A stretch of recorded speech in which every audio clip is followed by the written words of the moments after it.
அனுதினம் என்னை சூழ்ந்திட கிருபையும் இரக்கமும் அன்பும் கொண்டீரே. நல்ல எபினேசரா என்னை கைகளை உயர்த்தி சொல்லுங்க பாப்போம். நன்றி சொல்ல வார்த்தை இல்லையே. நல்ல எபினேசரா என்னை நடத்தி வந்தீரே. நன்றி சொல்ல வார்த்தை இல்லையே. காலை மாலை எல்லா வேளையிலும் என்னை நடத்தும் உம் கரங்கள் நான் கண்டேன். தேவை பெருகும் போது சிக்கி தவித்திடாதே. உம் கரங்கள் நான் கண்டேன். காலை மாலை எல்லா வேளையிலும் என்னை நடத்தும் உம் கரங்கள் நான் கண்டேன். தேவை பெருகும் போது சிக்கி தவித்திடாதே. உதவும் உம் கரங்கள் நான் கண்டேன். எல்லா இரக்கத்திலும் என்னை விடாமல் காக்கும் அன்பின் நல்ல கர்த்தரே. எல்லா இரக்கத்திலும் என்னை விடாமல் காக்கும் அன்பின் நல்ல கர்த்தரே. ஆயிரம் ஆயிரம் நன்றிகள் அனுதினம் என்னை சூழ்ந்திட கிருபையும் இரக்கமும் அன்பும் கொண்டீரே. ஆயிரம் ஆயிரம் நன்மைகள் அனுதினம் என்னை சூழ்ந்திட கிருபையும் இரக்கமும் அன்பும் கொண்டீரே. நல்ல எபினேசரா என்னை நடத்தி வந்தீரே. நன்றி சொல்ல வார்த்தை இல்லையே. நல்ல எபினேசரா என்னை நடத்தி வந்தீரே. நன்றி சொல்ல வார்த்தை இல்லையே. நல்ல எபினேசரா என்னை நடத்தி வந்தீரே. நன்றி சொல்ல வார்த்தை இல்லையே. ஹalleluya ஹalleluya. ஆண்டவரே உமக்கு நன்றி சொல்ல எங்களுக்கு வார்த்தை இல்ல ஆண்டவரே. ஆயிரம் ஆயிரம் நன்மைகளை ஆண்டவரே நீர் எங்களுக்கு செய்து இந்த வருஷம் முழுவதும் எங்களை பாதுகாத்து வந்தீரே. ஆண்டவரே இந்த 12வது மாதத்தில் 8வது நாளை ஆண்டவரை பார்ப்பதற்கு நீர் எங்களுக்கு உதவி செய்தீரே அப்பா. ஹalleluya ஹalleluya ஹalleluya. ஆண்டவரே மரண பள்ளத்தாக்குல கர்த்தர் எங்க கூட இருந்தீரே அப்பா. ஸ்தோத்திரம் ஆண்டவரே. ஹalleluya ஹalleluya ஹalleluya. நல்ல கர்த்தரை துதிங்க. ஹalleluya நல்ல துதிங்க துதிங்க. இன்னைக்கு நாள்ல நல்ல துதிப்போம். கர்த்தரை ஸ்தோத்திரம் சொல்லுவோம். எல்லா தடைகளையும் கர்த்தர் மாற்றி போடுவார். ஹalleluya ஹalleluya. துதிக்கும் போது கர்த்தர் விடுதலையை தருவார். ஹalleluya ஹalleluya ஹalleluya. ஆண்டவரே அப்பா உம்மை துதிக்கிறோம் உம்மை துதிக்கிறோம் உம்மை துதிக்கிறோம். ஆண்டவரே உமக்கு நன்றி ஆண்டவர். அவர் சொல்ல ஆகும், அவர் கட்டளையிட நிற்கும். ஹalleluya ஸ்தோத்திரம் ஸ்தோத்திரம் ஸ்தோத்திரம். இயற்கையெல்லாம் எங்களுக்கு அனுகூலமாக்கி தந்தீரே உமக்கு ஸ்தோத்திரம் ஸ்தோத்திரம்னு சொல்லுங்க. ஹalleluya ஹalleluya. உம்மால் ஆகாத காரியம் ஒன்றுமில்லை ஆண்டவரே. அப்பா உமக்கு ஸ்தோத்திரம் ஸ்தோத்திரம் ஸ்தோத்திரம் ஸ்தோத்திரம் ஸ்தோத்திரம். ஆண்டவரே உம்முடைய தேவ பிரசன்னம் அந்த ஆலயம் முழுவதும் ஆண்டவரே நிரப்பி இருப்பதற்காக நன்றி ஆண்டவரே. ஹalleluya ஹalleluya. அந்த நாள்ல ஆண்டவரே அப்பா உமக்கு நன்றி. எங்கள் ஆராதனையை நீர் ஏற்றுக்கொள்ளும்படியாக உமக்கு ஸ்தோத்திரம் ஆண்டவரே. அப்பா உமக்கு நன்றி உமக்கு நன்றி. நல்ல பாடல்கள் நல்ல ஆராதனை ஆண்டவரே. நல்ல செய்தி கர்த்தருடைய வார்த்தையை நாங்கள் கேட்க கர்த்தர் எங்களுக்கு உதவி செய்யுங்க ஆண்டவரே. ஒவ்வொருவரையும் இந்த நாளிலே செக்கினா மகிமை மூடட்டும் ஆண்டவரே. ஒவ்வொருவரையும் இது கரம் தொடட்டும் ஆண்டவரே. ஹalleluya ஹalleluya. பலவீனம் மாறி போகட்டும், கட்டுகள் உடைந்து போகட்டும் ஆண்டவரே. துக்கங்கள் மாறி போகட்டும் ஆண்டவரே.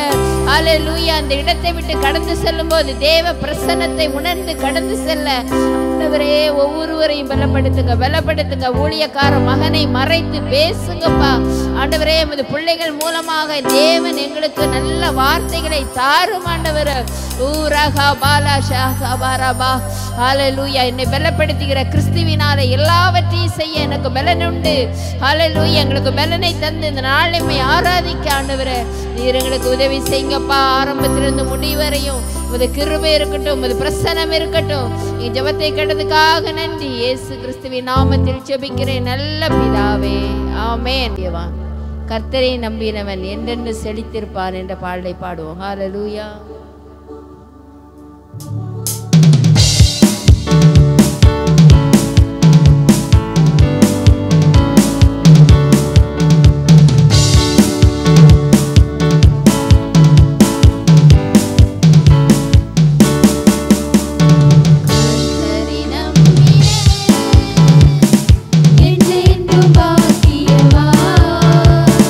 கர்த்தரை நம்பினவன்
தொடர்ந்து நம்ம மத்தியில் இருக்கிற அருமையான பாஸ்டர் டேவிட் அவர்கள் கர்த்தருடைய வார்த்தையை கொடுப்பார்கள். நாம் ஜெபத்தோடு கூட நல்ல கரங்களை தட்டி அவரை அன்போடு கூட வரவேற்போம். ஹல்லேலூயா.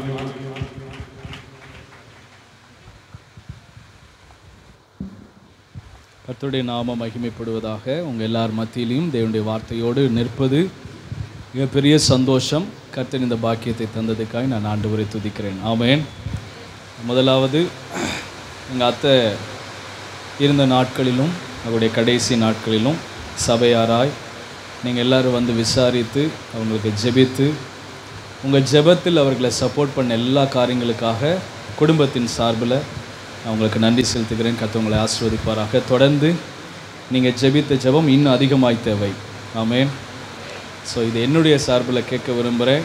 எங்கள் குடும்பத்துக்காக நீங்கள் அதிகமாக ஜெபம் பண்ணுங்க. மாமாவுக்காக, எங்கள் மச்சாமார்களுக்காக, குடும்பங்களுக்காக நீங்கள் தொடர்ந்து ஜெபம் பண்ணுங்க. அத்தை நல்ல போராட்டத்தை போராடினாங்க, ஜெயத்தோடு ஆண்டுடைய சமூகத்தில் இருக்கிறாங்க.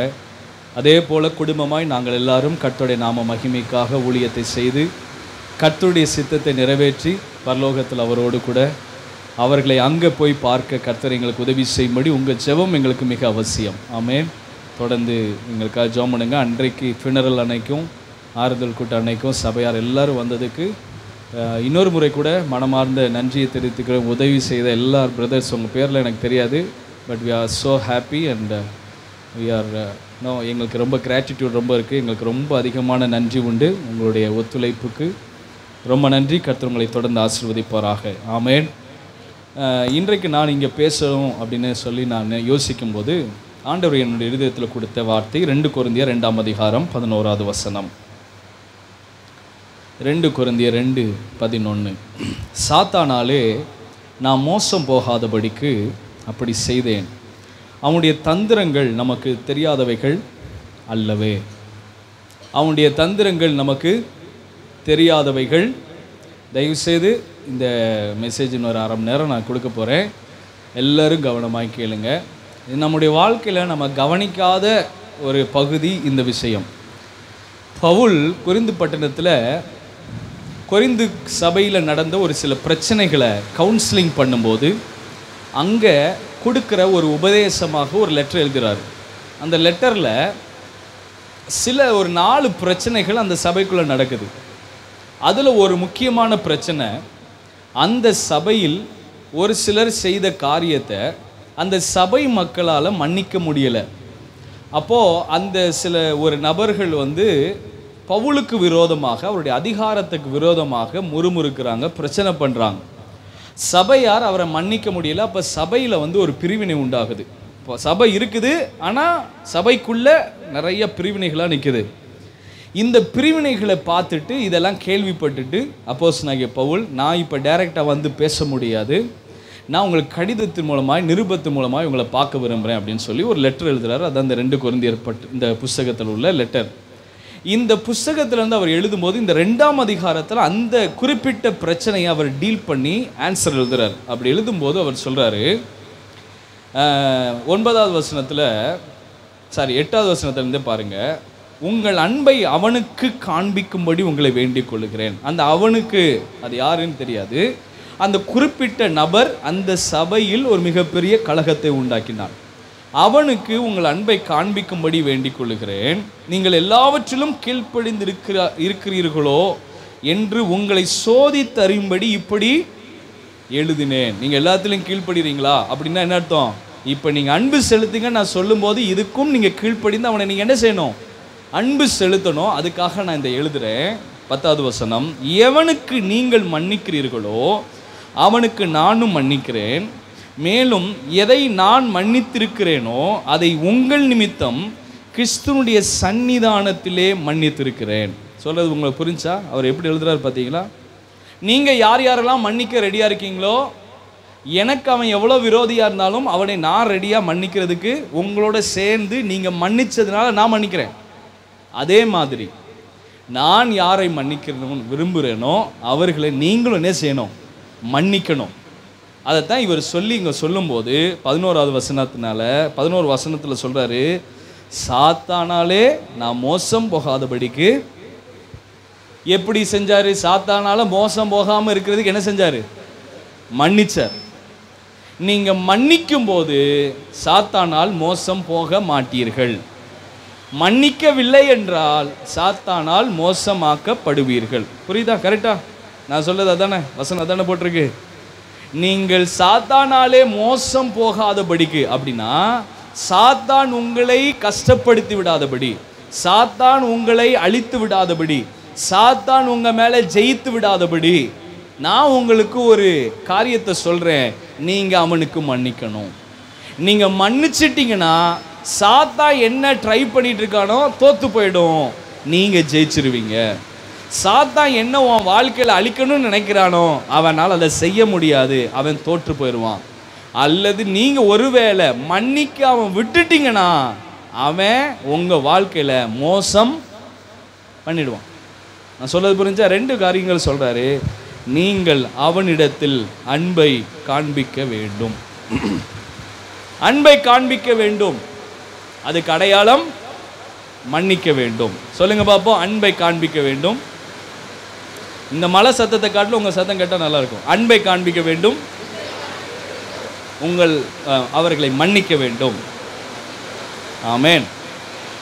ஒரு வீட்டுக்குள்ள புது வீடா இருந்தாலும் அந்த வீட்டுக்குள்ள எவ்வளவுதான் நீட்டா டெக்கரேட் பண்ணி பெயிண்ட் எல்லாம் அடிச்சு சுத்தமா இருந்தாலும் குப்பைன்னு ஒன்று இருந்துச்சுன்னா என்ன வரும்?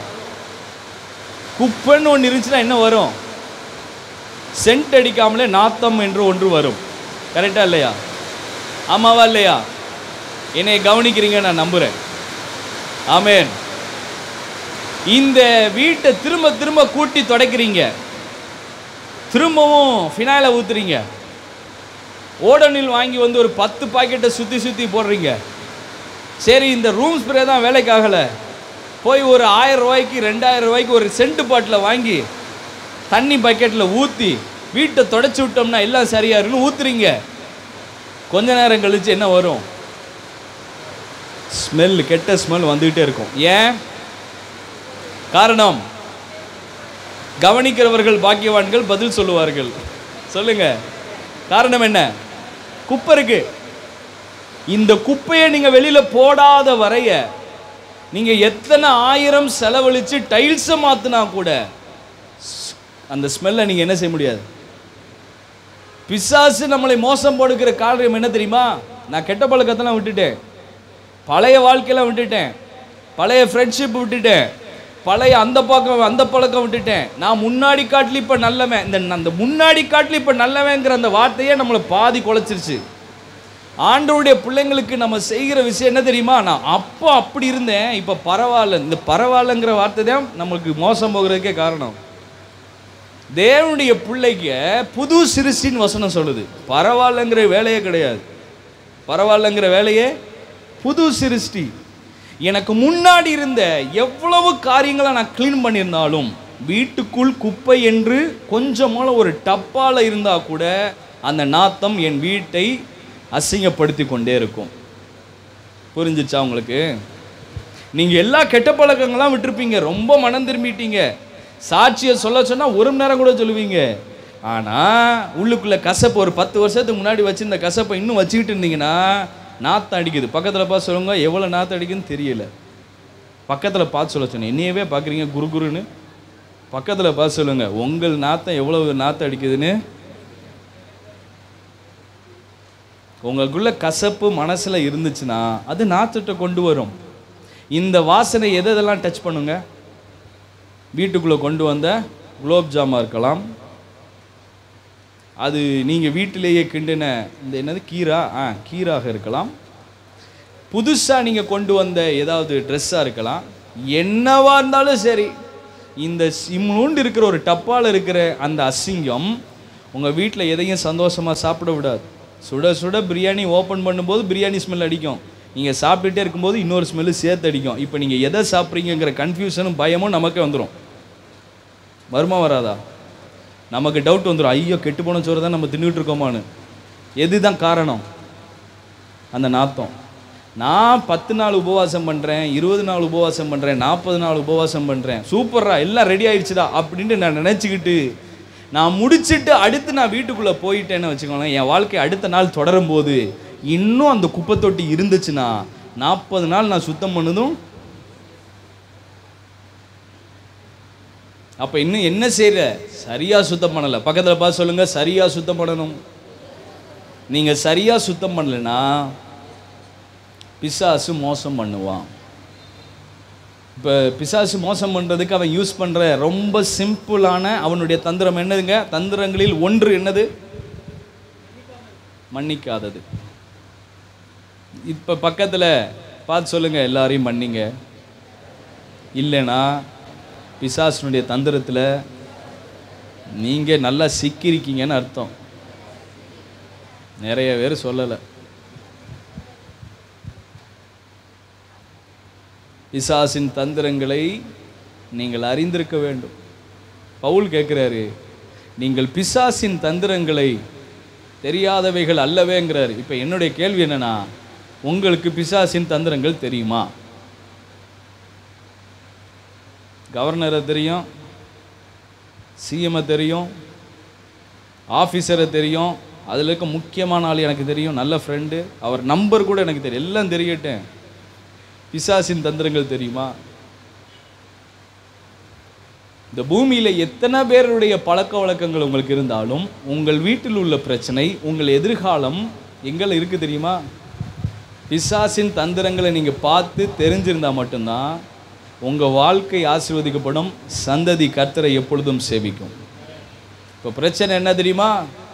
எல்லாம் ரெடி, எல்லாம் பக்காவாக சூப்பராகிக்கிட்டோம், ஆனால் பிசாசின் தந்திரங்கள் தெரியலை. திரும்ப திரும்ப விழுந்துக்கிட்டே இருக்கும், திரும்ப திரும்ப பிரச்சனை வந்துகிட்டே இருக்குது. இதை சரி பண்ணிட்டேனே, அப்புறம் என்ன இன்னும் ஸ்மெல் அடிக்குது, இதை என்ன பிரச்சனை பண்ணிட்டு இதெல்லாம் சரி பண்ணிட்டேனே, இன்னும் என்ன இது சரியாகவே இல்லையே, நான் எவ்வளவோ முன்னாடி காட்டில் நல்லா இருக்கேனே.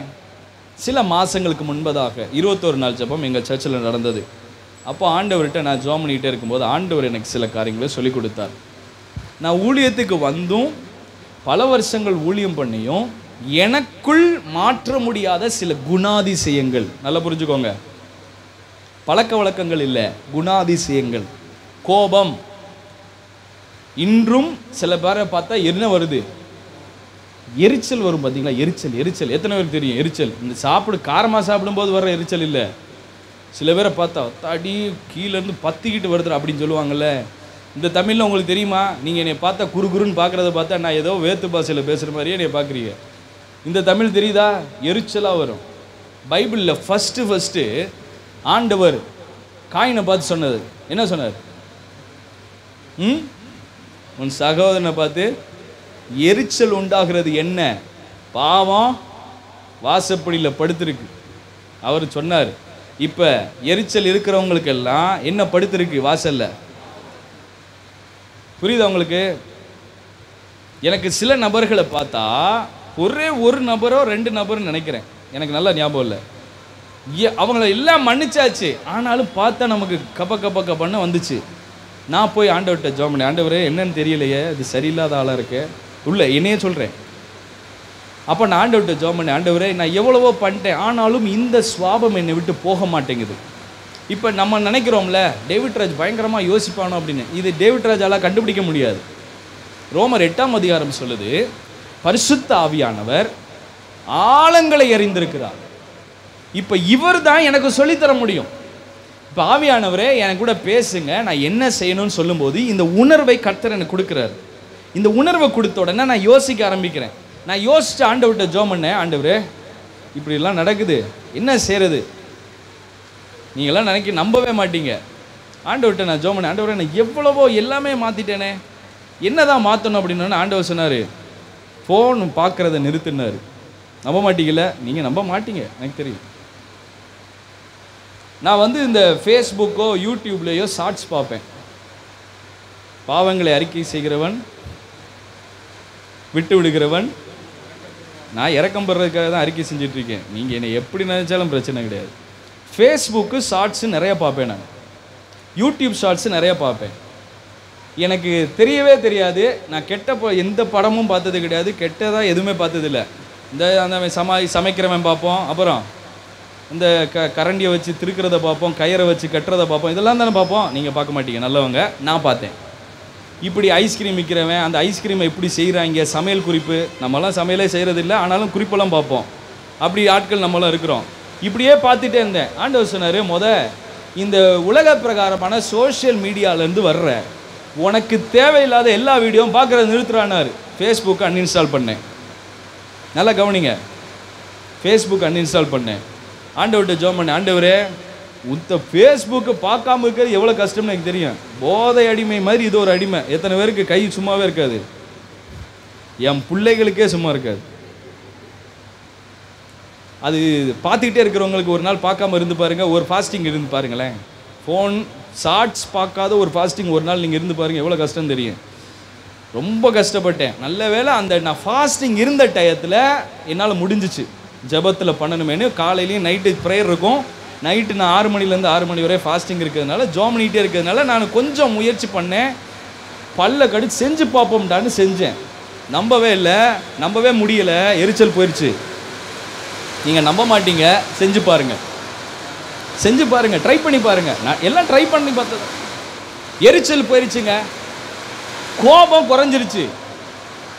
என்ன பாஸ்டர் கோபம்லாம் படுவீங்களா அப்படின்னு என்னை பார்த்து கேட்குறீங்களா? நல்லா கோபப்படுவேன். என் பொண்டாட்டிகிட்ட கேட்டால் தான் உங்களுக்கு தெரியும். இங்கே பார்த்தா நான் சிரிக்கிற மாதிரி தெரியும். ஒரிஜினல் எங்கே தான் கேட்கணும், டைரி என் ஒய்ஃப்கிட்ட தான் நீங்கள் கேட்கணும். ரிப்போர்ட் அவள் எனக்கு ஒரு லெட்டர் எழுதணும். இந்த எங்கள் சர்ச்சில் எங்கள் தாலுக்காவில், ஸ்ரீவில்லிபுத்தூர் தாலுக்காவில் பாஸ்டர்ஸ் மீட்டிங்கில் போன வருஷம் எனக்கு ஒரு வாய்ப்பு கொடுத்தாங்க பிரசங்கம் பண்ணும்போது. அப்போது எபேசு சபைக்கு கர்த்தருடைய தூதன் எழுதுகிறதாவதுன்னு போடுறோம். உங்கள் சபைக்கு ஆண்டவர் ஒரு லெட்டர் எழுதினார்னா என்ன எழுதுவார் அப்படின்னு ஒரு பிரசங்கம் பண்ணேன். இதே மாதிரி நம்முடைய மனைவி நம்மை பார்த்து ஒரு லெட்டர் எழுதணும். நியூ இயருக்கு போகிறதுக்கு முன்னாடி ஒரு லெட்டர் எழுதி வாங்குங்க. நான் முடிவு பண்ணியிருக்கேன், கணவன் மனைவிக்கு ஒரு லெட்டர் எழுதணும். எனக்கு தெரிஞ்சு லெட்ரு ஒரு பேப்பர் பார்த்தாதுன்னு நினைக்கிறேன். நோட்டு பெரிய நோட்டை வாங்கி கொடுங்க, கிஃப்ட் கொடுங்க, என்னை பற்றி எழுதி குடியான்னு. அப்புறம் கணவன் மனைவியை பார்த்து எழுதணும், மனைவி கணவனை பார்த்து எழுதணும். இந்த லெட்டரில் தான் நாம் எப்படிப்பட்டவங்கன்னு தெரியும்.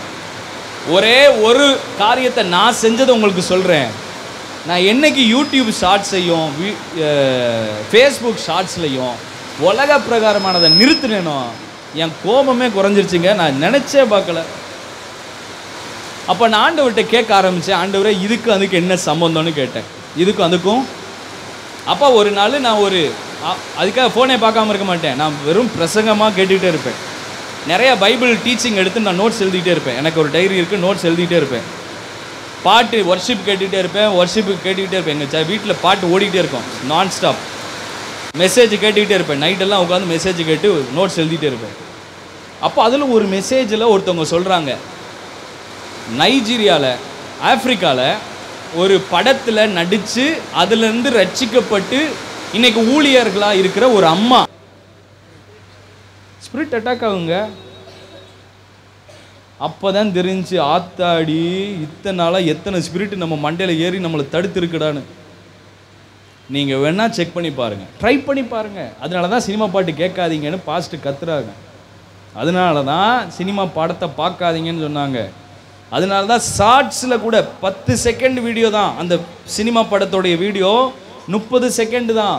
அதுலேயும் இருக்குது பிசாசுடைய தந்திரங்கள். இப்போ எப்படி வந்திருக்கு, நீங்கள் தண்ணி அடிக்கலை, சிகரெட் அடிக்கலை, நீங்கள் கெட்ட பழக்கங்கள்லாம் கிடையாது. உங்களுக்கு பழக்கம் இருக்குது ஒன்று, அடிமைத்தன பழக்கம். அது நம்மளை பாதிக்குது. நீங்கள் ட்ரை பண்ணி பாருங்கள், உங்களுக்குள்ளே என்னென்ன சேஞ்சஸ் நடக்குதுன்னு நீங்கள் கண்டுபிடிக்க முடியும். நான் எவ்வளவு முயற்சி பண்ணியும் மாறாத என்னுடைய தனிப்பட்ட சுவாபம் ஒரு சின்ன வீடியோவை பார்க்குறத நிறுத்தினதுக்கப்புறம் மாறினதை பார்த்துட்டு ஆண்டவர்கிட்ட ஒப்பு கொடுத்தேன். ஆண்டவரே, இதை எனக்கு காண்பித்து கொடுத்ததுக்காக நன்றி. பிசாசின் தந்திரங்களிலிருந்து என்னை ஜெயிக்க வைத்ததுக்காக நன்றி. இப்போ நமக்கு என்னென்ன தந்திரங்கள்லாம் வீட்டுக்குள்ளே வருது? முக்காவாசி பிறந்து பல்லில்லாத குழந்தையிலிருந்து சாக போகிற பல்லில்லாத கிழவன் வரை அத்தனை பேர் என்ன வச்சுருக்காங்க? செல்ஃபோன் இல்லாதவர்கள் பாக்கியவான்கள். 75% பரலோகம் அவர்களுக்கு நிச்சயம். தெரியுமா உங்களுக்கு? சீரியஸாக சொல்கிறேன். அவங்க ரசிக்கப்பட்டாங்கன்னா ஈஸியாக போயிடுவாங்க. செல்ஃபோன் இல்லாதவர்கள், அதாவது செல்ஃபோன்னா பட்டன் ஃபோன், என்ன ஆண்ட்ராய்டு ஃபோன் இல்லாதவர்கள். ஏன்னா அது எவ்வளவு அடிமைப்படுத்தியிருக்குன்னா, சும்மா கூட இப்படி பார்க்க, அது சும்மா தான் இருக்கும், சும்மா தான் இருக்கும். அது எடுத்து பார்க்கலன்னா நமக்கு என்ன வர மாட்டேங்க.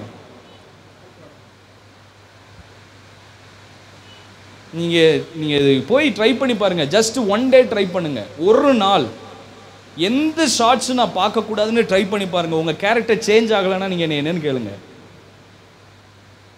உங்கள் ப்ரேயருக்கு பதில் வரலைன்னா நீங்கள் என்னென்னு என்னை கேளுங்க. என் கோபம் குறைஞ்சிச்சுங்க. எனக்குள்ளே இருந்த கசப்பு பல வருஷங்களாக இருந்தது காணாமல் போச்சுங்க. என்னால் தைரியமாக ஒரு சந்தோஷமாக நிற்க முடியுதுங்க. எனக்கு சண்டைகள், எனக்கு கோபம் வரும், ஆனால் அதை கண்ட்ரோல் பண்ணக்கூடிய பலன் எனக்கு ஆண்டவர் கொடுத்தாருங்க. ரொம்ப சிம்பிளாக இந்த வீடியோ பார்க்குறத நிறுத்தினது. இப்போ ஆண்டவர்கிட்ட நான் ஜோமன் ஆரம்பித்து கண்டுபிடிக்க ஆரம்பித்தேன் இதை மாதிரி வேறு எங்கெங்கெல்லாம் இருக்குன்னு. ஸோ இது ஒரு வாரம் கழிச்சா, ஒரு வாரத்தில் நான் மாற்றம் தெரிஞ்சிச்சு. ஒரு வாரம் கழிச்சு 21 நாள் ஃபாஸ்டிங் ப்ரே நடந்துட்டு இருக்கும்போது, இது என்னுடைய லைவ் சாட்சி, நல்ல உண்மை சாட்சி, பொய்யே கிடையாது, பலிபீடத்திலிருந்து பொய் சொல்ல முடியாது. அடுத்து ஒரு வாரம் கழிச்சு ஒரு சம்பவத்தில், ஒரு சூழ்நிலையில் சில கிறிஸ்தவ நண்பர்களை சந்தித்தேன். நல்லா கவனிங்க. ஹலோ கிறிஸ்தவ நண்பர்கள், இவங்களை நான் போய் பார்த்து பேசிட்டு அன்னைக்கு வந்துட்டேன். வந்ததுக்கப்புறம் அன்னைக்கு நைட்டு எங்கள் வீட்டுக்குள்ளே சில பேச்சு உரையாடல்கள் எனக்கும் என் ஒய்ஃபுக்கும் நடக்குது. அப்போ என் ஒய்ஃப் சொல்கிறாப்புல, உங்கள் மூஞ்சி நீங்கள் ரொம்ப கோப்புறீங்க அப்படின்னா. ஏம்மா நானே வீடியோவெலாம் பார்த்து விட்டுட்டு திருந்தி வாழ்ந்துக்கிட்டு இருக்கேன், நான் கோப்படலை அப்படிங்கிறேன். அவள் சொல்கிறா, உங்கள் முக நாடி மாறுதுன்னா, இந்த வார்த்தையை சொன்னான், உங்கள் மூஞ்சி மாறுது அப்படின்னா. நான் திரும்ப நைட்டு எனக்கு 6 to 6 ஃபாஸ்டிங், நான் நைட்டு உட்காந்து ஜெபம் பண்ணுறேன். ஆண்டவரே, நான் இப்போ தான் எல்லாத்துலேருந்து வெளியில் ஆன மாதிரி இருந்துச்சு, அதுக்குள்ளே எப்படி ஆண்டவர் இப்படி நடக்குது அப்படிங்கும்போது ஆண்டவர் சொன்னார், இன்றைக்கி நீ காலையில் என்ன பண்ண அப்படின்னு யோசி அப்படின்றார். இந்த கிறிஸ்தவ நண்பர்களோடு நான் சேர்ந்த போது கெட்ட வார்த்தை பேசலை, கெட்ட காரியங்களை பேசலை, ஆனால் கிண்டல் பண்ணி பேசணும். ஹலோ கவனிங்க, என்ன பேசணும்? சும்மா விளையாட்டுத்தனமாக அவரை பாரு எப்படி இருக்காரு அப்படி இருக்காருன்னு சிரித்து பேசணுங்க. ஆண்டவர் எனக்கு காமிச்சாரு, நீ பேசின அந்த வார்த்தைகள் உன்னை திரும்பவும் அசுத்திப்படுத்துது. நம்பவே முடியலை என்னால், இதை என்னால் ஜீர்ணிக்கவே முடியலை. இது எப்படி பண்ணும்? It can happen. அப்போ தான் ஆண்டவர் எனக்கு 2 கொரிந்தியர் 4:12 நினைக்கிறேன், அந்த வசனத்தை நான் எடுத்து வரணும், பிரசங்கம் பண்ணணும்னு நான் நினைக்கல. அரண்களை நிர்மூலமாக்க கர்த்தர் நமக்கு ஒரு பலனை தருகிறார். 12:4 நினைக்கிறேன். தேவன் நமக்கு ஆவியை கொடுக்கிறது அரண்களை நிர்மூலமாக்குவதற்கு, அது தேவனுடைய பலனாக இருக்குதுன்னு ஒரு வசனம் வரும்.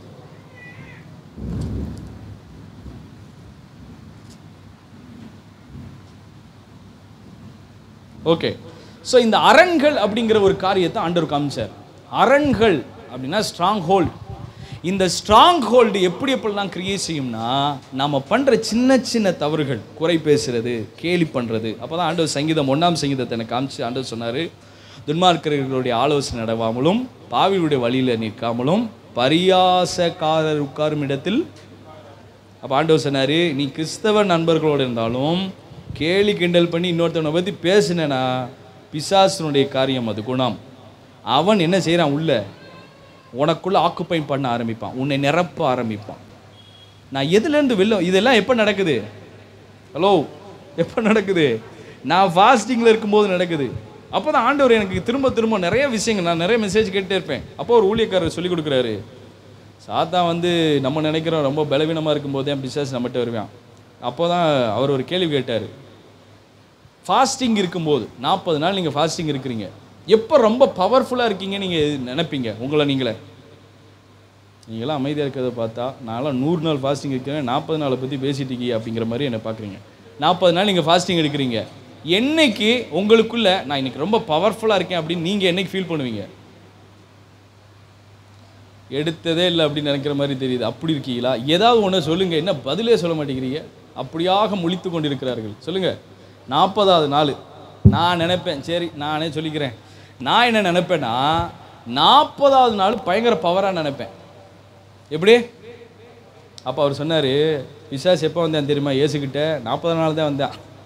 நீ பவர்ஃபுல்லாக இருக்கிறேன்னு நீ நினைக்கிற டயத்தில் தான் பிசாசு என்ன செஞ்சான்? நம்ம பவர்ஃபுல் பாட்டி 40ஆவது 100ஆவது அவன் வந்து நிற்கணும்னா வந்துடுவான். உங்கள் ஃபாஸ்டிங்க்கு பயப்படுறாள் அவர் இல்லை, அவனுடைய வேலையே தந்திரக்காரன். உங்கள் ஃபாஸ்டிங் 40 நாள் உடைச்சி தள்ளுறதுடைய வேலை அவன் வேலை. 21 நாள் உபவாசம் தானியேல் பண்ணணும்னு தன் மனதில் தீர்மானம் பண்ணி ஜெபம் பண்ணின ஆரம்பித்த உடனே 2 விஷயம் நடந்தது. கவனிங்க, தானியேல் 10ஆம் அதிகாரத்தில் போய் படிங்க. 2 விஷயம் நடந்தது. 21 நாள் உபவாச ஜெபத்தில் அவன் மனதை நிர்ணயம் பண்ணி ஜெபிக்க ஆரம்பித்த போது 2 விஷயம் நடந்துச்சு. 1, நீ உன் வேண்டுதல், நீ ஜெபிக்க தொடங்கின போதே உன் வேண்டுதல் கேட்கப்பட்டது. அங்கேருந்து பதில் கொண்டு வந்தேன். அங்கே என்னை பதிலை கொண்டு வர விடாதபடி பெருசிய அதிபதி என் கூட என்ன செஞ்சான்? 2 விஷயம் நடக்கும். ஃபாஸ்டிங் இருக்க ஆரம்பித்த உடனே, நீங்கள் ஜெபிக்க ஆரம்பித்த உடனே, துதிக்க ஆரம்பித்த உடனே, உங்கள் மனசில் இதெல்லாம் மாற்றணும்னு ஆரம்பிக்கும் போது 2 விஷயம் நடக்கும். 1, பரலோகத்திலிருந்து தூதர் உங்களுக்கு பதிலையும் கொண்டு வருவார். 2வது விஷயம், உங்கள்கிட்ட தூதர் அந்த பதிலை கொண்டு விடாதபடி பிசாசு சண்டை போடுவான். 2மே நடக்கும். தானியேல் 21 நாள் ஜெபிக்கணும்னு அவர் பிளான் பண்ணலை. ஹலோ, அவன் 21 நாள் ஜெபிக்கணும்னு பண்ணல, பதில் கிடைக்கும் வரை அவர் ஜெபிக்கணும்னு தான் அவருடைய பிளான். 21வது நாள் பதில் வந்தது. அப்போ சொல்கிறாரு, நான் சண்டை போட முடியல, என்னுடைய உதவிக்காக மிகாவேல் தூதனை கூப்பிட்டு வந்தேன், அவர் வந்து யுத்தம் பண்ணார். அதுக்கப்புறம் தான் நான் என்ன வந்தேன். உங்கள் ஜெபத்தையும் என் ஜெபமும் எவ்வளவு பவர்ஃபுல்னா, தேசத்தை அசைக்கக்கூடிய தலையெழுத்தை மாற்றக்கூடிய வல்லமை உள்ள ஜெபம் ஒரு நபருடைய ஜெபம். ஆனால் அப்படிப்பட்ட ஜெபம் மேலே போகும்போது கர்த்தர் உடனே பதில் சொல்கிறாராம். பதில் ஏன் கிடைக்கல? அங்கே ஒரு அதிபதி நிற்கிறான். பிரின்சிபாலிட்டிஸ்ன்னு சொல்லுவாங்க. எபேசியர் 6ஆம் அதிகாரம் 10, 11, 12 அது சொல்லுது. அந்த வசனம் சொல்லுது, நமக்கு மாம்சத்தோடு இரத்தத்தோடு போராட்டம் இல்லை, துரைத்தனங்களோடு. அந்த துரைத்தனங்கள் தான் பிரின்சிபல்ஸ், அத்தாரிட்டிஸ். இந்த நீங்கள் ஒரு தெரு 4 தெரு இருக்குன்னு வைங்களேன். இந்த 4 தெருவுக்கு ஒரு வார்டு தலைவர்னு ஒருத்தர் இருப்பார், தெரியுமா? இல்லை இங்கே எப்படி சிஸ்டம்னு தெரியல, இப்படி வச்சுக்கிடுவோம். ஒரு ஊர் வைப்போம், அந்த ஊருக்கு ஒரு தலைவர் இருப்பார். அந்த ஊரில் நீங்களும் இருக்கிறீங்க. திடீர்னு உங்களுக்கு அவங்கள ஆசீர்வதிக்கணும், இல்லைன்னா அந்த ஊரில் இந்த கிறிஸ்மஸுக்கு கிஃப்ட் கொடுக்கணும்னு நினச்சி ஒரு 100 பேருக்கு நீங்கள் பரிசு கொடுக்க போகிறீங்க. நீங்கள் கொடுக்க போகிற விஷயம் எப்படியாவது யாருக்கு தெரியும்? ஊர் தலைவருக்கு தெரியும். இப்போ ஊர் தலைவரை நீங்கள் கூப்பிட்டு கொடுத்தீங்கன்னா அவர் ரொம்ப சந்தோஷமாக அடுத்த வருஷமும் செய்யுங்கன்னு சொல்லுவார். நீங்கள் கூப்பிடாமல் கொடுக்கும்போது ஒன்றும் கண்டுக்க மாட்டார், அடுத்த வருஷம் நீங்கள் செய்ய விடவும் மாட்டார். புரியுதா உங்களுக்கு நான் சொல்கிறது? ஏன்னா நீங்கள் தலைவர் ஆயிடுவீங்கன்னு தான். ரொம்ப சிம்பிள். நீங்கள் ஒருத்தருக்கு நல்லது செய்ய ஆரம்பிச்சிட்டிங்கன்னா மக்கள் திரும்பி பார்ப்பாங்க, இவன் பொசிஷனில் இருந்து செய்யலை, பொசிஷன் இல்லாமலே செய்கிறான், இவன் மட்டும் நிற்கட்டும், ஓட்டு இவனுக்கு நான் தாண்டா போடுவேன்னு எல்லாரும் செய்ய ஆரம்பிச்சிடுவாங்க. இப்போ இது யாருக்கு பிடிக்காது? அப்போ இவங்க என்ன செய்வாங்கன்னா, சில நேரங்களில் அப்போவே தடை பண்ணுவாங்க, சில நேரங்களில் இது செஞ்சு முடித்ததுக்கப்புறம் மொத்தமாக உள்ள என்ட்ரே ஆக விடாமல் தடை பண்ணுவாங்க. இதுதான் இந்த அதிபதிகள், இந்த அத்தாரிட்டிஸுக்கு உள்ள பெருமை என்கிற சுவாபம். அத்தாரிட்டிஸ் எப்போவுமே விட மாட்டாங்க, இது அவங்களுடைய சுவாபம். பிசாசு அதிகார பிரபுன்னு பைபிள் வசனம் சொல்லுது. நீங்கள் எந்த இடத்துக்கு போனாலும், நாங்கள் ரீசெண்டாக ஜோம் பண்ணும்போது 21 நாள் ஃபாஸ்டிங் பேரில் எனக்கு ஒரு உந்துதல் கிடச்சி எல்லா வீடுகளில் இருந்தும் வர்ற ஒவ்வொரு கிராமங்களை பற்றி ஒரு சின்ன சர்வே எடுத்தோம். அங்கே என்னென்ன இருக்குது, எப்படி எப்படி இருக்குதுன்னு எல்லா காரியங்களும் எடுக்கும்போது குறிப்பிட்ட சில பாகால்கள் இருக்கிற இடங்களில் குறிப்பிட்ட சில அடிமைத்தனங்கள் இருக்குது. கரெக்டாக அந்த பேர் பார்த்தீங்கன்னா, நான் அதுக்கப்புறம் தான் எல்லா ஒரு 6-7 கிராமம், அந்த கிராமங்களுடைய அந்த ஊர்க்காரங்க எல்லாரும் எழுதிட்டு வந்ததை பார்த்தா, அந்த ஊருடைய சரௌண்டிங் மட்டுமே ரொம்ப சிறுசுங்க. 27 குன்றுகள் அங்கே உண்டு. புரிந்தவர்கள் பாக்கியவான்கள், தெளிவாக சொல்ல முடியாது. 27 இடம் இருக்குதான் உள்ளுக்குள்ள மட்டுமேங்க. அது இருக்கிறதே 10 தெரு, எப்படி 27 இருக்குதுன்னு எனக்கு தெரியல. அவங்க சொன்னாங்க 27 இடம் இருக்கான். அப்போ பிசாசு தன்னுடைய ராஜ்யத்தை பலப்படுத்துவதற்கு அவன் என்ன செய்யறான்னா, ஆட்களை இடத்தை அவன் ஸ்ட்ராங் ஹோல்ஸை பலப்படுத்திட்டே இருப்பான், அரண்களை பலப்படுத்திட்டே இருப்பான். நாங்கள் எவ்வளவு சுவிசேஷம் அங்கே சொன்னாலும் 1-2 பேர் தான் வருவாங்க. ஒரு குறிப்பிட்ட டயத்தில் 25 பேர் ரட்சிக்கப்பட்டு உள்ள வந்தாங்க சர்ச்சுக்குள்ள. திடீர்னு பார்த்தா ஊர் கூட்டத்தை போட்டாங்க. போனீங்கன்னா சமுதாயத்தில் இனிமேல் நாங்கள் எதுக்கும் வரமாட்டோம், அதில் நீ வந்தாலும் வராட்டினாலும் பரவாயில்லன்னு வந்த ஒரே குடும்பம் தான் இப்போ ஒரே சர்ச்சுக்கு வருது. 25 பேர் வரல, 24 பேர் வரல. நான் சொல்கிறது உங்களுக்கு புரியுதா? இது அப்போ இங்கே ஃபைட் பண்ணுறது யார்? மனுஷனுக்கு மனுஷன் ஒரு பிரச்சனையும் கிடையாது. நான் அவங்க சர்ச்சு கூட்டு வர்றதுனால அவங்கள்ட்ட இருக்க காசையை நான் எடுக்க போகிறதில்ல. அவங்க இடத்த போய் நான் என்ன ஆங்கிலேயராக போய் அங்கே போய் இந்தியாவை போய் பிடிக்க போகிறேன், கிடையவே கிடையாது. அப்போது மனுஷனுக்கு மனுஷன் இங்கே யுத்தம் இல்லை. யாருக்கும் யுத்தம்? தேவனுடைய பிள்ளைகளுக்கும் தேவனுடைய ஆவியானவருக்கும் அந்த அதிகார பிரபு பிசாசுக்கும் யுத்தம். இப்போ அவங்களை கிளப்பி விட்டது யாரு? எங்கள் சர்ச்சு போகிற இடம், எங்கள் சர்ச்சை இடத்த நீங்கள் பார்த்தீங்கன்னா எங்கள் சர்ச்சை சுற்றி 1/2 கிலோமீட்டருக்கு ஒரு வீடும் கிடையாது. எங்கள் சர்ச்சு மட்டும்தான் இருக்குது. 1/2 கிலோமீட்டருக்கு வீடே கிடையாது. நடுவை சுற்றி ஒரு காட்டுக்குள்ளே நடுவில் தான் எங்கள் சர்ச் இருக்குது. நாங்கள் போகும்போது முதல் எங்கள் ஏரியாவிலேருந்து அந்த 1/2 கிலோமீட்டரில் ஒரு ஓரத்தில் ஒரே ஒரு கோயில் இருந்துச்சு. இன்னைக்கு 4. இந்த 21 நாள் ஃபாஸ்டிங் பேரில் ஆண்டவர் சொன்னார், எதுக்கு 4 வந்துச்சுன்னு தெரியுமா அப்படின்னாரு. இந்த ஒன்னால உன்னை எதிர்த்து நிற்க முடியலை, சபையை எதிர்த்து நிற்க. அப்போ பிசாசு என்ன செய்கிறான்னா அவனுடைய ஸ்ட்ரென்த் அதிகப்படுத்துகிறான். He is building his strongholds. 1 பத்தலை, இன்னொரு 4 உண்டாக்கி இப்போ 4ஐயும் 4 × 24 24 ஹவர்ஸ் அங்கே பாட்டும் ஓடுது, பஜனையும் ஓடுது, எல்லாம் பண்ணுறாங்க. இவன் விட்டு அவன் பொங்கல், அவன் விட்டு அவன் பொங்கல். ஒரு வருஷத்தில் எல்லா இடத்துலையும் பொங்கல் திருவிழா நடக்குது. அவங்க கடவுளை சேவிக்கிறாங்க. ஆனால் நமக்கு தான் தெரியும், நமக்கு விரோதமாய் ஒரு பெரிய யுத்தம் நடக்குது. சபை எழுப்பப்படுவதை தடுப்பதற்காக, சுற்றி இருக்கிற ஜனங்கள் விடுதலையை தடுப்பதற்காக பிசாசால எழுப்பிட்டு இருக்கான். நம்ம என்ன பண்ணிட்டு இருக்கோம்? நான் உட்கார்ற இடத்துல இன்னைக்கு அந்த சிஸ்டர் உட்காந்துட்டாங்கன்னு சண்டை போட்டுட்டு உட்காந்துருக்கோம். இன்னைக்கு வந்தவங்க என்னை பார்த்து முறைச்சிட்டு போயிட்டாங்கன்னு பிரதர் சண்டை போட்டுட்டு உட்காந்துருக்கோம். வீட்டில் சாப்பாடு கொடுக்கலன்னு உப்பு இல்லைன்னு சண்டை போட்டுட்டு இருக்கோம். ஆனால் பிசாசு எப்படி பண்ணிட்டு இருக்கான்? He is strong in his holes. அவனுடைய அரண்களை ஸ்ட்ராங் பண்ணிக்கிட்டு இருக்கான். இன்னைக்கு நம்மகிட்டையும் அரணை ஸ்ட்ராங் பண்ணிட்டு இருக்கான். என்ன பண்ணிட்டு இருக்கான்? வீட்டுக்குள்ள சண்டை, சம்பந்தமே இருக்காது, காரணமே இருக்காது. தேவனுடைய பிள்ளையா இருந்தால் ஒரு நல்ல விசுவாசி, தேவனை நம்பி இருக்கிற விசுவாசி, கையில் காசு இல்லை, சம்பளம் இல்லைன்னா சண்டை போட மாட்டார்கள். 128ஆம் சங்கீதத்தை விசுவாசிக்கிறவர்கள், உன் கையின் பேசத்தை நீ சாப்பிடுவாய், பாக்கியம் நன்மையும் உனக்கு உண்டாயிருக்கும். 127ஆம் சங்கீதம் சொல்லுது, கர்த்தர் வீட்டை கட்டுகிறார். இப்போ எனக்கு சம்பளம் போச்சுனாலும் என் கர்த்தர் என் வீட்டை கட்ட முடியுமா முடியாதா? மனைவிமார்கள் சொல்லுங்க, நீங்க தான் முக்கியமான ஆள். இதில் சம்பளம் குறைஞ்சி போச்சுன்னா சண்டை போடவே கூடாது. உண்மையான நல்ல விசுவாசியா இருந்தால் உங்க கணவருக்கு சம்பளம் வீடு வேலையை திவாலானாலும் நீங்கள் சண்டை போடக்கூடாது. எங்கள் அத்தை அதில் நான் பார்த்துருக்கேன். நான் போன வாரம் அந்த வசனத்தை 1 கொரிந்தியர் 13ஆம் அதிகாரத்தை யோசிக்கும் போது அன்பு சினம் அடையாது.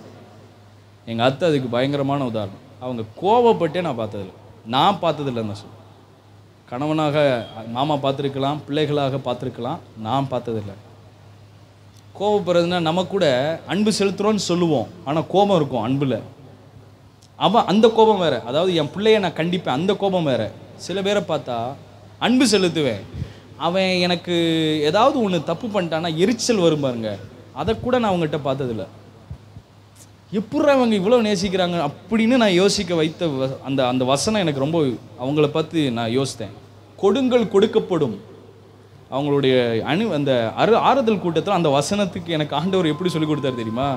இந்த பூமியில் இருக்கும்போது நீ என்னத்தை கொடுக்கிறாயோ, நீ இறந்த பின்பதாகவும் அது உனக்கு கொடுக்கப்படும், இறந்ததுக்கு அப்புறமும் கொடுக்கப்படும். அதைத்தான் இன்னைக்கு பார்த்தேன். வந்த அத்தனை கூட்டம் ஜனங்களும் அவங்க யார் யாரெல்லாம் பார்த்து விஷ் பண்ணாங்களோ அத்தனை பேரும் வந்திருந்தாங்க. சந்தோஷமாக வந்து அதுக்கு போகணுமேனு சொல்லி லீவ் போட்டுலாம் வந்திருந்தாங்க. நான் அதைத்தான் பார்த்தேன். நான் இந்த பூமியில் கொடுக்கணும், காசை பற்றி மட்டும் இல்லைங்க. நான் அன்பை கொடுத்தால் எனக்கு அன்பு திரும்பி வரும். நான் பொறுமையை கொடுத்தால் எனக்கும் பொறுமை திரும்பி வரும். விட்டு கொடுத்தனா எனக்கும் அது திரும்ப வரும். என்னென்னலாம் நீங்கள் கொடுக்க திரும்ப வரும். நீங்கள் கோபத்தை கொடுத்தீங்கன்னா கோபம் திரும்பி வரும். கசப்பை கொடுத்தால் கசப்பு திரும்ப வரும். வைராக்கியத்தை கொடுத்தீர்கள், வைராக்கியம் தான் திரும்பி வரும். இது வசனம், மாற்றவே முடியாது உங்களால். It's true. கவனிங்க, what is your stronghold? பிசாசு உங்கள் இருதயத்தில் வச்சுருக்க ஸ்ட்ராங் ஹோல்டு என்ன? சில நேரம் நமக்கு பிடிவாதங்கள் இருக்கும். ப்ளீஸ் தூக்கி போடுங்க. ஆண்டவர் முக்கியமாக, பிடிவாதம் முக்கியமானு இன்றைக்கி நீங்கள் முடிவு பண்ணுங்கள். உங்கள் லைஃப்பில் நீங்கள் முன்னேறணும்னா 21 நாள் ஜெபம் நீங்கள் பண்ணி பலன் கொடுக்க வேண்டும் என்றால், முதலாவது உங்கள் மனதை நீங்கள் ஆயத்தப்படுத்தாமல் நீங்கள் எதையும் நீங்கள் ஆயத்தப்படுத்தினாலும் பிரயோஜனம் இல்லை. 2025 இல்லை, 2030 வந்தால் கூட பிளெஸ்ஸிங் உங்கள் வழியில் வரவே வராது. ஏன்னா பிசாசு ஒரு கோல் வச்சுருப்பான். அந்த நாத்தம் எடுக்கிற ஒரு சுவாபத்தை உள்ளே வச்சுட்டு அவன் பாட்டு போயிடுவான். உங்களுக்கு ஒன்று தெரியுமா? நம்மளே நிறைய நேரம் பிசாசுக்கு வேலையை கொடுக்கறது இல்லை. பிசாசுக்கு நம்ம வேலையை கொடுக்கறது இல்லை. ஏன்? கோபத்தை வச்சுக்கிட்டு அவன் பாட்டு போயிடுவான். அவன் சொல்லுவான், இவன் கோபத்தில் இருக்கிற வரைய இந்த பையில நம்ம டிஸ்டர்ப் பண்ண தேவையில்லை, நம்ம வேலையும் சேர்த்து இவனே என்ன செஞ்சிருவான். Do you know the power of words? வார்த்தைகளுடைய வல்லமை உங்களுக்கு தெரியுமா? நீங்கள் சும்மா பேசுகிறீங்களே, நான் எங்கேயாவது போயிடுறேன், எப்படியோ போய் தொலைங்க அப்படி இந்த வார்த்தைகள் சொல்கிற பாருங்க கோபத்தில். Do you know the power of it? இந்த வார்த்தையுடைய வல்லமை உங்களுக்கு தெரியுமா? அந்த வார்த்தை அப்படியே ரவுண்ட் அடிச்சுக்கிட்டே இருக்குங்க. உங்கள் வீட்டுக்குள்ளே அப்படியே சுற்றிக்கிட்டே இருக்கும். அந்த வார்த்தை அப்படியே சுற்றிக்கிட்டே இருக்கும். அது ஆப்பர்ச்சுனிட்டி தேடிகிட்டே இருக்கும், ஒரு வாய்ப்பை தேடிகிட்டே இருக்கும். டக்குன்னு அதை போய் பிடிச்சிடும். உங்களை பார்த்தாலே எனக்கு எரிச்சலாக வருது, எப்பயும் இப்படியே பண்ணிகிட்டு இருக்கீங்க. மனைவிமார்கள் கணவனை பற்றியோ இல்லை கணவன் மனைவியை பற்றியோ நீ திரும்ப திரும்ப இப்படி பண்ணிகிட்டு இருக்க, கடுப்பேத்தாத, நீ கோபப்படுத்திக்கிட்டே இருக்க, நீ இப்படியே திருந்தவே மாட்டியா, சரியா சொல்லாதீங்க. அந்த வார்த்தைக்கு அவ்வளோ பவர் இருக்கு. அதிலும் விசேஷம், அபிஷேகம் பண்ணப்பட்ட ஒரு மனுஷன் பேசவே கூடாது. ரொம்ப ஜாக்கிரதையா இருங்க உங்க வார்த்தைகளை. உங்க பிள்ளைங்களை பார்த்து அவன் கோபமே படுத்தினாலும் you must control yourself. உங்களுக்கு கண்ட்ரோல் பண்ண தெரியணும். உங்க வீட்டில் உங்களை ரூல் பண்ணுகிற முக்காவாசி விஷயம் உங்கள் வார்த்தைகள் தான். இயேசு இந்த பிதாவாகிய ஆண்டவர் இந்த பூமியை வார்த்தையால் படைத்தார். இயேசு வார்த்தையால் சுகம் பண்ணினார். இயேசு வார்த்தையினால் இந்த பூமியில் காரியங்களை நடப்பித்தார். மாம்சமான யாவர் மேலுமே நாவி ஊற்றுவேன் ஆண்டவர் கடைசி நாட்களில் ஊற்றப்படும் போது எப்படி எதனால் அபிஷேகம் பெறுங்க, அந்நிய பாஷையில் பேசுங்கன்னு வார்த்தைகளை திரும்ப திரும்ப சொல்கிறாங்க. நீங்கள் கவனித்து பார்த்தீங்கன்னா யோவேல் 2:28 ஆண்டவர் சொல்லப்பட்ட 3 காரியங்கள், தீர்க்க தரிசனம், தரிசனங்கள், சொப்பனங்கள். சொல்லுங்க, தீர்க்க தரிசனம், தரிசனங்கள், சொப்பனங்கள். நீங்கள் 1 கொரிந்தியர் 12ஆம் அதிகாரத்தில் உள்ள வரங்கள் லிஸ்ட்டை நீங்கள் பார்த்தீங்கன்னா இந்த வார்த்தையினுடைய வெளிப்பாடின் வரங்கள் இந்த 4 தான் இருக்கும். இது எல்லாமே எதில் தான் ஆப்ரேட் ஆகும் தெரியுமா? டங்ஸில் தான் ஆப்ரேட் ஆகும். அந்நிய பாஷையில் வருகிற வெளிப்பாடுகளில் வருகிற வரங்கள் கிரியை செய்கிறதா இந்த 4மே. இது எல்லாமே டங்ஸில் அந்நிய பாஷையில் பேசுகிற பழக்கம் உள்ளவர்களுக்கு இந்த தீர்க்க தரிசன அபிஷேகம் வெளிப்படும். சொப்பனங்களும் தரிசனங்களும் அவங்களுக்கு வெளிப்படும். Revelation gifts, gift of revelation, இது இந்த டங்ஸில் தான் வெளிப்படும். ஏன்? அதனால தான் ஆண்டவர் சொன்னார், மாம்சமான யாவர் மேலும் என் ஆவி ஊற்றுவேன். Your tongues has to catch the fire. உங்கள் நாவுகள் அக்கினியை பெற்றுக்கொள்ள வேண்டும். இப்போ டங்ஸ் அபிஷேகம் பெற்றவங்க நீங்கள் சும்மா கூட தவறி கூட கோபத்தில் பேசக்கூடாது. அதனால தான் நீங்கள் அபிஷேகம் பெற்றதுக்கப்புறம் ஆண்டவருடைய பிள்ளைகளாக அதிகாரத்தை உங்களுக்கு கொடுக்கும்போது இந்த அதிகாரம் உங்கள் நாவில் இருக்கும். நீங்கள் வீட்டில் கோபத்தில் பேசினாலும் பதறி பேசினாலும் அது உங்கள் வாழ்க்கையில் நடக்கும். இன்னொருத்தன் சாபம்லாம் விட தேவையில்லை. பிசாசு உங்களை டிஸ்டர்ப் பண்ண அவசியமே கிடையாது. உங்கள்கிட்ட கசப்பை கொடுத்துட்டு அவன் பாட்டு போயிட்டே இருப்பான், கோபத்தை கொடுத்துட்டு போயிட்டே இருப்பான். அவன் உங்களை டிஸ்டர்ப் பண்ணுறதே இல்லை தெரியுமா உங்களுக்கு? நீங்கள் நினைக்கிறீங்களா? பிசாசே போய் ஆண்டவர்கிட்ட உங்களையும் அவனையும் பஞ்சாயத்துக்கு நிப்பாட்டின்னு ஆண்டவர்கிட்ட சொல்லுவேன், ஆண்டவரே நான் வேண்ட பார்த்தே ஒரு 10 வருஷம் ஆகிப்போச்சு, 10 வருஷத்துக்கு முன்னாடி ஒரு கோபத்தை கொடுத்துட்டு போனேன், அவ்வளோதான், நான் அவனை பார்த்தே 10 வருஷம் ஆச்சு ஆண்டவரேம்மா. ஆனால் நம்ம ஜெபம் பண்ணுறப்போலாம், ஆண்டவரே இந்த பிசாசை நான் டிஸ்டர்ப் பண்ணுற ஆண்டவரே, அவனை போட்டு தள்ளுங்க ஆண்டவரே, நம்ம ஜெபம் பண்ணிகிட்டு இருக்கோம். பிசாசிட்ட இன்டர்வியூ எடுத்தால் தான் தெரியும் நான் வரவே இல்லை ஆண்டவரே. பண்ணுறதெல்லாம் எல்லா சேட்டையும் காரணம் யார்? இவன் தான். கெட்ட வார்த்தை பேசுறது, கோபத்தில் பேசுறது, சபிக்கிறது, எல்லா வார்த்தையும் உள்ளேருந்து பொங்கிட்டு வருது. கண்ட்ரோல் பண்ண தெரியல, ஒரு கோபத்தை கண்ட்ரோல் பண்ண தெரியல, மன்னிக்க முடியல, விட்டு கொடுக்க முடியல, கசப்பை வச்சுக்கிட்டு எரிச்சலை வச்சுக்கிட்டு இருந்தா பாவம் எங்கே தான் படுத்து கிடக்கும்? வாசப்படியில் இருக்கும். அது ஓப்பன் பண்ணுறதுக்கு ஒரு டோர் தேவைப்படும். மொபைல் அப்படி டோர் மாதிரி அதை யூஸ் பண்ணிக்கிறோம். அப்படி திறந்த உடனே அந்த வாசலில் அது என்ன செஞ்சிடும்? வாசல் இருதயம். இந்த இருதயத்தை நீங்கள் ஓப்பன் பண்ண உடனே அது சடார்னு உள்ளே வந்துடும். இது நிரப்ப ஆரம்பிச்சிட்டே இருக்காங்க. கொஞ்சம் ஒன்றில் வந்துட்டான்னு வச்சுக்கோங்க, மிச்சத்தை அவன் நிரப்பிட்டே இருப்பான். கவனிச்சு பாருங்க. ஸ்ட்ராங் ஹோல்ஸ், நிறைய பேருடைய பலவீனத்துக்கே ஸ்ட்ராங் ஹோல்ஸ் இருக்குங்க. நமக்கு இருக்கிற சில பலவீனங்கள், வியாதிகள், நீண்ட நாளாக இருக்கிற வியாதிகளுக்கு ஸ்ட்ராங் ஹோல்ஸ் இருக்கு. உங்களுடைய கேரக்டரை மாற்றி பாருங்க, வியாதியை போயிடும். It's true, it's a fact. நீங்கள் ட்ரை பண்ணி பாருங்க, இட் வில் சேஞ்ச். எனக்குள்ள மாறுச்சு. நான் சொன்னேன், நான் ஜெபம் பண்ணப்போ ஆண்டவர் எனக்கு காண்பித்தார், நான் மாறினேன். எனக்குள்ள மாறுச்சு. எனக்கு அலர்ஜி பல வருஷமா இருந்துச்சு, டஸ்ட் அலர்ஜி. அது வந்துச்சுன்னா எனக்கு மாத்திரை எடுக்கலாம்னு நிற்கவே முடியாது. கோபம் போனோடனே அது போயிடுச்சு. நீங்கள் நம்பவே மாட்டீங்க. அதுக்கப்புறம் நான் எங்கள் வீட்டில் கோழி வளர்க்குறோம், டஸ்ட் அவ்வளோ வரும். எனக்கு வரவே இல்லை. நான் செக் பண்ணி பார்க்குறேன் எப்படி டஸ்ட் அலர்ஜி வரலன்னு. தென் காட் ஷோட் மீ. அப்போ தான் ஆண்டவர் எனக்கு காமிச்சார், உன் கோபம் இங்கே குறைஞ்சிச்சா, வீடியோ பார்க்குறது நிறுத்தினியா, போச்சு. நம்ப மாட்டீங்க நீங்கள், எனக்கு தெரியும். ஆனால் நம்புங்க, தயவுசெய்து ட்ரை பண்ணி பாருங்கள். You will be get freed. நீங்கள் ஃப்ரீ ஆகிடுவீங்க. இன்றைக்கி நம்ம வீட்டில் நிறைய பிரச்சனைகள். உங்கள் வீட்டில் என்ன பிரச்சனை வந்தாலும் ஸ்தோத்திரம் பண்ணுங்க, ஆண்டவர்கிட்ட போய் அழுங்க, ஆண்டவர்கிட்ட சொல்லுங்க. வீட்டில் சண்டை போடாதீங்க, பிரயோஜனம் இல்லை. இப்போ என்னன்னா, சண்டை போட்டால் எல்லாம் நடக்கும்னா நடக்க மாட்டேங்குதுல்ல. அப்படின்னா பேசாமல் டெய்லி 2 மணி நேரம் 10 to 12 வீட்டில் சண்டை போடும் நேரம் அப்படின்னு வச்சிடலாம். சண்டை போட்டுகிட்டே இருந்தோம்னா பிரச்சனை போயிடும்னா என்ன செஞ்சுக்கிட்டே இருக்கலாம்? டெய்லி ஒரு 21 நாள் சண்டை போடும் நாள் வச்சு பேசாமல் சண்டை போட்டு என்ன செஞ்சிடலாம்? ஒரு பிரயோஜனம் இல்லை. ஆண்டவர்கிட்ட கேட்டேன், ஆண்டவரே என்னப்பா பண்ணணும்?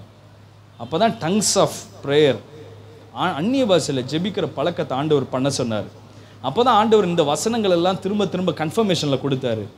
அந்நிய பாஷையில் பேசுகிறவன் தனக்கு பக்தி விருத்தி உண்டாக பேசுகிறான். It will heal me. என்னை அது சுகப்படுத்தும், என்னை அது விடுதலையாக்கும். பண்ணுங்க. டங்ஸ் நீங்கள் ப்ரேயர் பண்ண ஆரம்பிச்சிட்டிங்களாலே வெளியில் நீங்கள் பேசுகிற சத்தங்கள் குறைஞ்சிரும். ஏன்னா நீங்கள் அதிகமாக அந்நிய பாஷையில் பேச பேச ஆவியானவர் உங்களை கண்ட்ரோல் பண்ண ஆரம்பிச்சிட்டாருன்னா நீங்கள் வெளியில் மற்றவங்கள்ட்ட பேசுகிற வார்த்தையை ஆமாம் இல்லைங்கிறது தவிர வேறு வார்த்தையே வராது. நீங்கள் ஜாஸ்தி பேசவே மாட்டீங்க. உங்கள் கேரக்டரே மாறிடுங்க. It's happening. நீங்கள் பைபிளில் பாருங்கள், பேதுரு இயேசு கூட இருக்கும்போது எத்தனை கேள்வி கேட்டாப்புல. ஆவியானவர் வந்ததுக்கப்புறம் அவர் எங்கேயாவது கேள்வி கேட்டிருக்காரா? என் பைபிள் அப்படி தான் இருக்குது, உங்கள் பைபிள் ஏதோ மாதிரி இருக்க மாதிரியே என்னை பார்க்குறீங்க. கேட்கவே இல்லைங்க. அவர் ஒரு வார்த்தை கூட கேட்கலங்க, ஒரு தடவை சந்தேகப்படலைங்க. ஆண்டவர்கிட்ட பேசுவார், ஆவியானவர் பேசுவார், டக்குன்னு கிரியை பண்ணிகிட்டே இருப்பார். இந்த அதிகார பிரபுவை பற்றி பேசும்போது அந்த வார்த்தையை மட்டும் நான் சொல்லிட்டு உங்களுக்கு முடிச்சிடுறேன். இந்த அதிகார பிரபு அவனை போகணும்னா, அவனை அடிக்கணும்னா, நான் அதிகாரத்தில் பலம் உள்ளவனாய் மாற வேண்டும். எனக்கு ஒரு அதிகாரம் இருக்கு. இப்போ என்னுடைய ஏரியாவில் உள்ள லீடரை என்னை அவர் எதிர்த்து பேச முடியாத அளவு நான் என்னவாகணும்? அந்த அதிகாரத்துக்கு மேல் எனக்கு ஒரு அதிகாரம் உண்டாகணும்.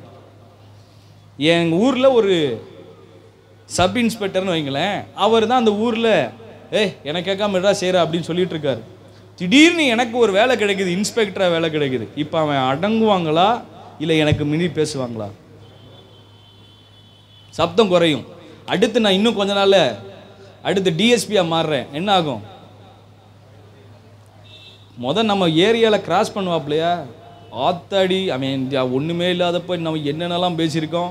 வேலையில் ஆப்பு வச்சானா நம்ம வீட்டில் லோனு கட்ட முடியாதரா, அவ்வளோதான் போச்சுடான்னு ஏரியா பார்க்க மாட்டான். எஸ்பியாக மாறிட்டா, சோத்திர ஆண்டவரே டிரான்ஸ்ஃபர் கொடுங்க, அந்தமானுக்கு என்னை தள்ளுங்கன்னு தமிழ்நாட்டிலேருந்து அந்தமானுக்கு வந்துடுவோம். நான் சொல்வது உங்களுக்கு புரியுதா? நம்ம வீட்டில் சில அதிகாரங்கள் வேலை செய்கிறது, சில சத்ருடைய அதிகாரங்கள் நம்ம வீட்டுக்குள்ளே வேலை செய்து, நீங்கள் அதை ஜெயிக்கணும்னா ஆவியின் அதிகாரம் உள்ளவர்களாய் மாற வேண்டும். நீங்கள் ஆவியில் அதிகாரம் ஆயிட்டீங்கன்னா, உங்களுக்குள்ளே இருக்கிற அதிகாரத்தினுடைய அந்த வல்லமை கைட் ஆயிடுச்சுன்னா, வீட்டில் சில அதிகாரங்கள் இருக்கு பாருங்க, அது அப்படியே கீழே அடங்கிரும். ரொம்ப சிம்பிள். நீங்கள் அதிகாரத்தில் வளரணும், பலத்தில் வளரணும். நீங்கள் வெளியில் சண்டை போட்டு வாய் சண்டையில் வளரணும்னு நினைக்காதீங்க, ஜெயிக்கவே முடியாது. கணவன்மார்களே, உங்களுக்கு நல்ல ஒரு செய்தி, மனைவிமார்களே உங்களுக்கும் நல்ல ஒரு செய்தி, பெற்றோர்களே உங்களுக்கு ஒரு நல்ல செய்தி. உங்கள் பிள்ளையை திருத்த முடியல, கணவனை மாற்ற முடியல, மனைவியை வாய் அடைக்க முடியவில்லை, கணவனுடைய பேச்சை அடக்க முடியவில்லை, அது முடியல, இது முடியல, என்ன முடியாட்டினாலும் நான் உங்களுக்கு சொல்கிறேன், அவர்களை செய்ய தூண்டுகிற சில அதிகாரம் உண்டு. அந்த அதிபதியை நீங்கள் மேற்கொண்டால் அவர்கள் உங்களுக்கு கீழ் அடங்குவார்கள். அப்போ அந்த அதிகாரத்துக்கு வளரணும்னா அதுதான் இந்த ஃபாஸ்டிங் ப்ரேயரில் ஓடிட்டுருக்கு.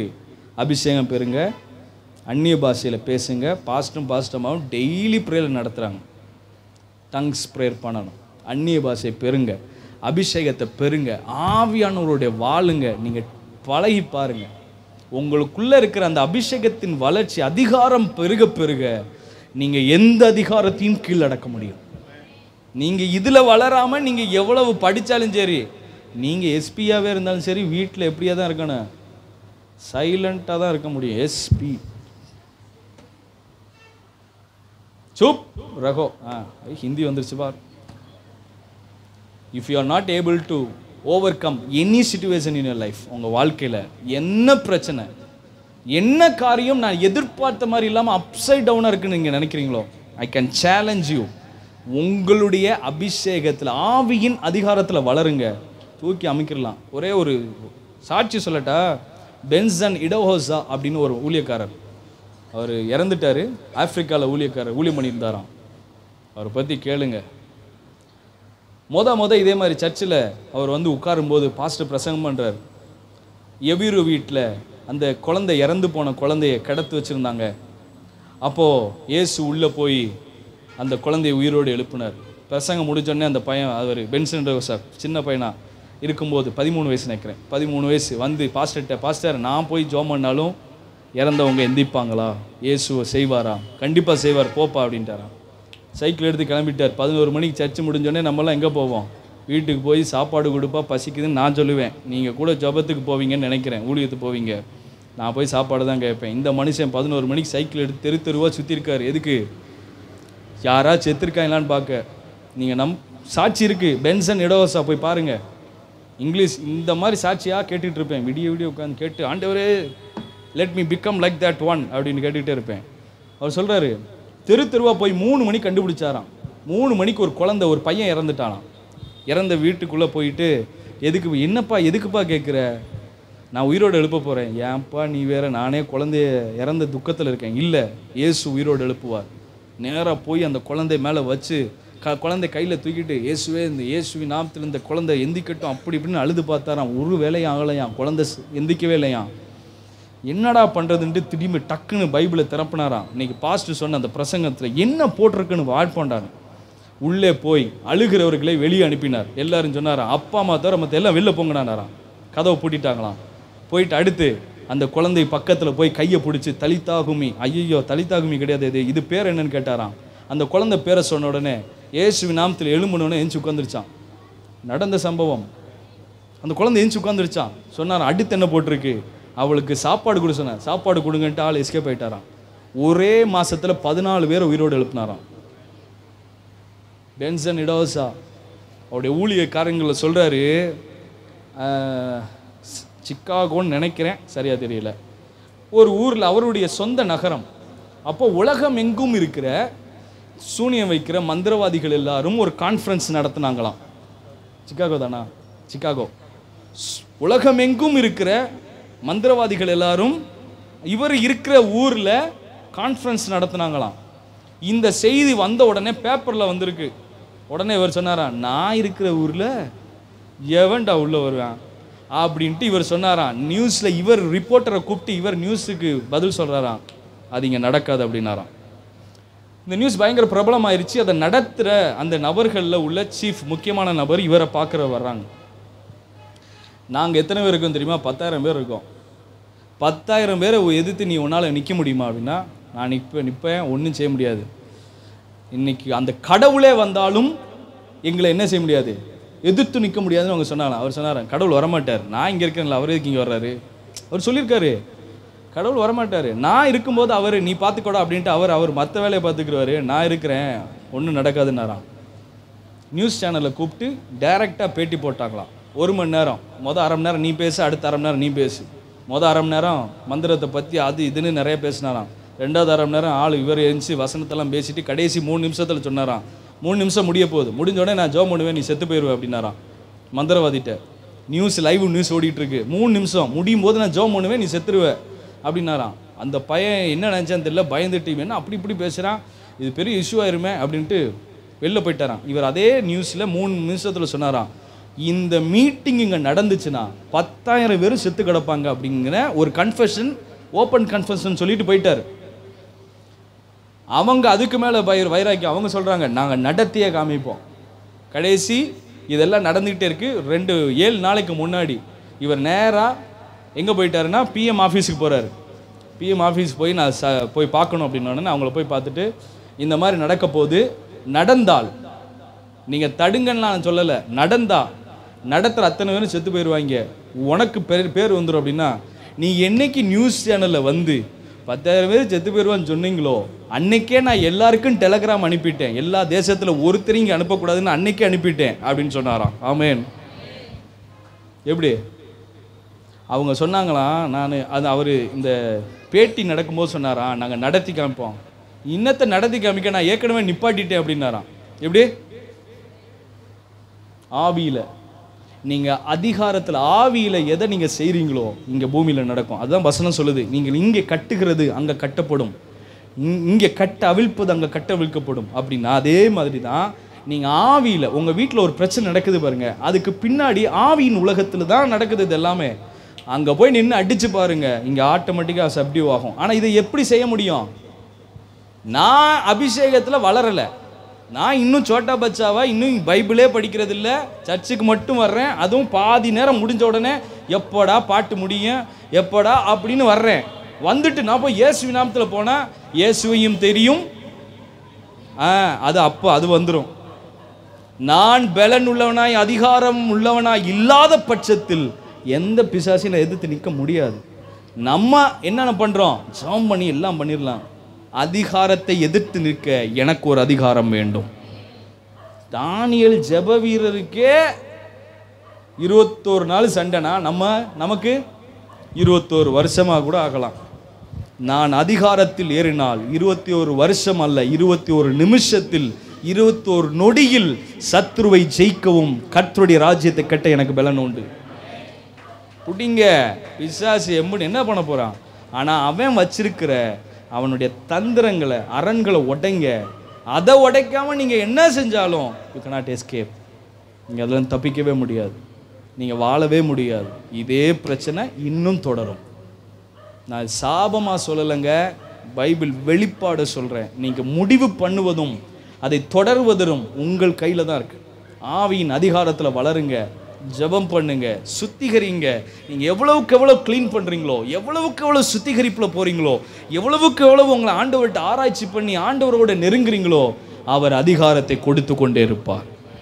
இந்த பூமியிலேயே ஒரு எஸ்ஐலேருந்து இன்ஸ்பெக்டருக்கு ஒரு ப்ரொமோஷன் இருக்குன்னா, பைபிளில் ஆண்டவரும் நமக்கு ப்ரொமோஷன் வச்சிருக்கிறாரு. 2 விஷயம் இருக்குது, அதை மட்டும் சொல்லி முடிச்சிடறேன். சாரி 10 நிமிஷம் லேட் ஆயிடுச்சு. ஆண்டவர் நமக்கு கொடுப்பது ப்ரொமோஷனுக்குரிய சோதனை, பிசாசு நமக்கு கொடுக்கிறது ஆண்டவர் நமக்கு கொடுப்பது பரீட்சை, பிசாசு நம்ம பண்ணுவது சோதனை. இது 2க்கு வித்தியாசம் இருக்குது. தேவன் நமக்கு பரீட்சை வைக்கிறாரு, பரீட்சையில் பாஸ் ஆனா ப்ரொமோஷனு, பிசாசு நமக்கு வைக்கிறது சோதனை, விழுந்தா பாவம் சாபம்.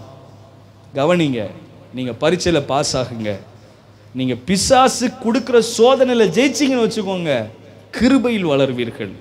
நீங்கள் ஆண்டவர் கொடுக்குற பரீட்சையில் ஜெயிச்சிட்டிங்கன்னா அதிகாரத்தில் வளருவீர்கள். எனக்கு டெம்டேஷன்ஸ் வந்துகிட்டே இருக்கும். 21 நாள் ஃபாஸ்டிங் ப்ரே முடிச்சிட்டேன், இச்சையின் ஆவி என்னை விட்டு போயிடுச்சு, ஜெயிச்சிட்டேன். இல்லை, 22வது நாள் வந்து நிற்கும்.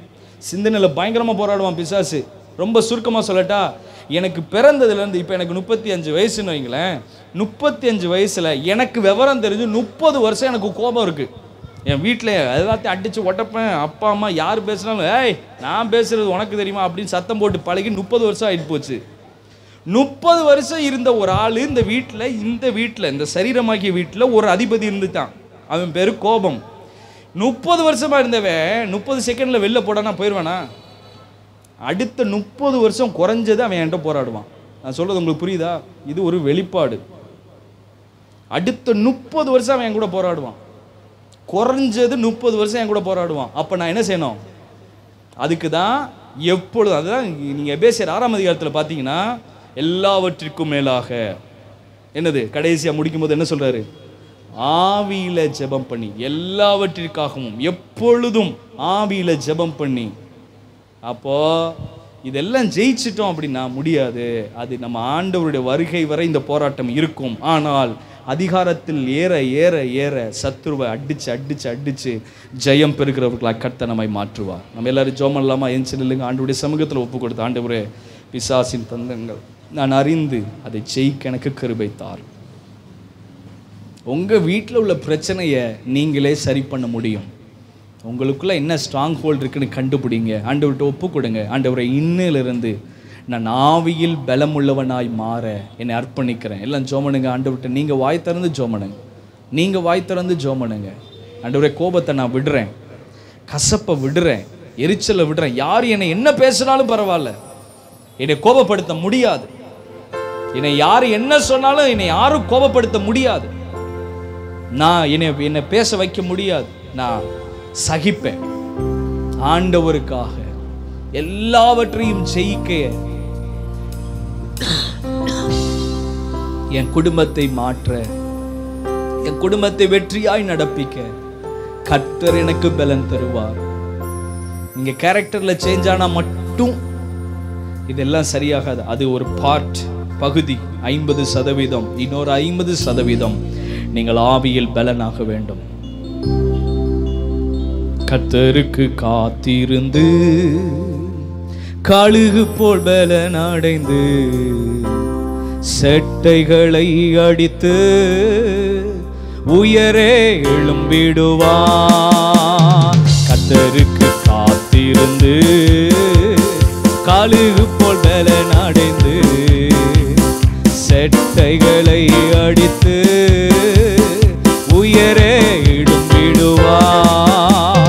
புது பலன் அடைந்திடுவாய், நீ புது பலன் அடைந்திடுவாய், புது பலன் அடைந்திடுவாய், நீ புது பலன் அடைந்திடுவாய். கேளுங்க அபிஷேகத்தை.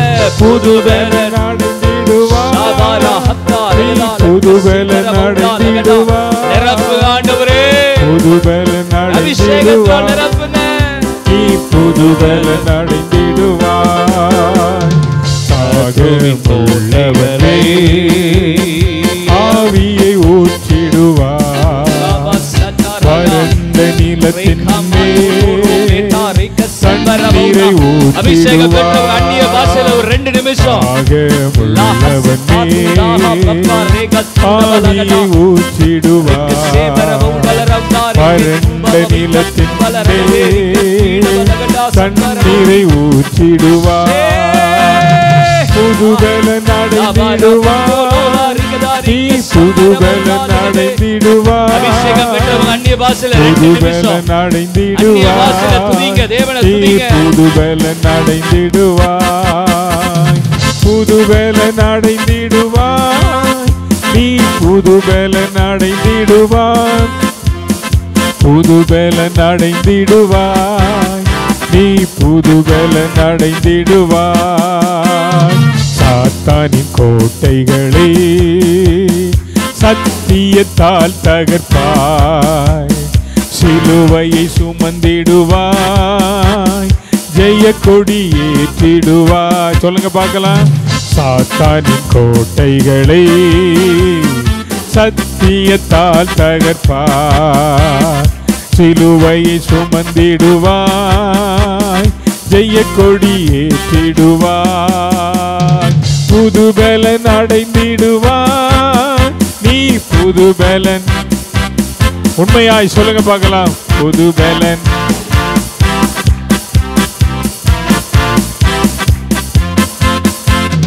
புது பலன் அடைந்திடுவேன், நான் புது பலன் அடைந்திடுவேன். புது பலன் அடைந்திடுவேன், நான் புது பலன் அடைந்திடுவேன். புது பலன் அடைந்திடுவோம், நாம் புது பலன் அடைந்திடுவோம். புது பலன் அடைந்திடுவோம், நாம் புது பலன் அடைந்திடுவோம். புது பலன் அடைந்திடுவாய், நீ புது பலன் அடைந்திடுவாய், புது பலன் அடைந்திடுவாய், நீ புது பலன் அடைந்திடுவாய். ஓ அருமையான கர்த்தருடைய பிள்ளைகளே, இந்த கால வேளையில நம்முடைய வாழ்க்கையில இருக்கிற சில காரியங்களை ஆவியானவர் நமக்கு வெளிப்படுத்தினார். உபவாச ஜெபத்தின் முதல் நாள்ல நான் வந்திருக்கிற பிள்ளைகளோடு கூட பேசும்போது ஒரு வார்த்தை சொன்னேன். உடைய வாழ்க்கையில ஒரு ஆவிக்குரிய பிரேக் த்ரூவை ஆண்டவர் உண்டாக்கணும், ஒரு மாற்றம் உங்களுடைய வாழ்க்கையில வரணும். நான் கடந்த சில வாரங்களாகவே சொல்லிக்கிட்டே இருக்கிறேன், இந்த இந்த ஃபோனை வச்சுட்டு தயவு செய்து நீ காலையில் எந்திரிச்சோன்ன ஃபோனுக்கு நேரத்தை கொடுக்காத, உன் பக்கத்தில் வைக்காத, நீ எடுத்து நடந்து போகிற அளவில் உன் ஃபோனை வை, அதுக்கு நீங்கள் முதலிடம் கொடுக்காதன்னு நான் பலமுறை சொன்னேன். ஆனால் இன்றைக்கி ஆண்டவர் தெளிவாகவே சில அதில் இருக்கிற காரியங்களை ஆண்டவர் வெளிப்படுத்தி இருக்கிறார். உன் வாழ்க்கையில் பரிசுத்த ஆவியானவர் உண்மையாய் உங்களோடு கூட இந்த நாளில் பேசியிருப்பார். ஆனால் இன்னைக்கு எதில் எல்லாம் உங்களை சுற்றிலும் இந்த சாத்தானின் கோட்டைகள் கட்டி வைத்திருக்கப்பட்டிருக்கிறதோ அந்த ஸ்ட்ராங் ஹோல்ட்ஸ், அந்த கட்டுகளை உடைத்து எறியணும். சில நேரங்கள் நம்முடைய வீடுகளில் வருகிற பிரச்சனைகள் ஒன்றுமே இருக்காதுங்க, ஒன்றும் இருக்காது, எப்படி தான் வருதுன்னு நமக்கே தெரியாது. ஆனால் நம்ம இந்த நாளில் அதை கட்டி ஜெபம் பண்ணுங்க. உங்கள் வீட்டில் உங்களுடைய வாழ்க்கையில் ஓ ஸ்தோத்திரம், நீங்கள் அந்த அதிகார பிரபுக்கு அதிகாரியாக நீங்கள் மாறணும்னா உங்களுக்குள்ள அந்த அபிஷேகம் வரணும். வியாழக்கிழமை பிள்ளைகள் இடத்துல அதான் நான் சொன்னேன், நீ ஜெபம் பண்ணு. ஆவியின் வரங்கள், ஆவியின் கனிகள், ஆவியின் வரங்கள், ஆவியின் கனிகள், இது உனக்கு இந்த நாட்களில் தேவை.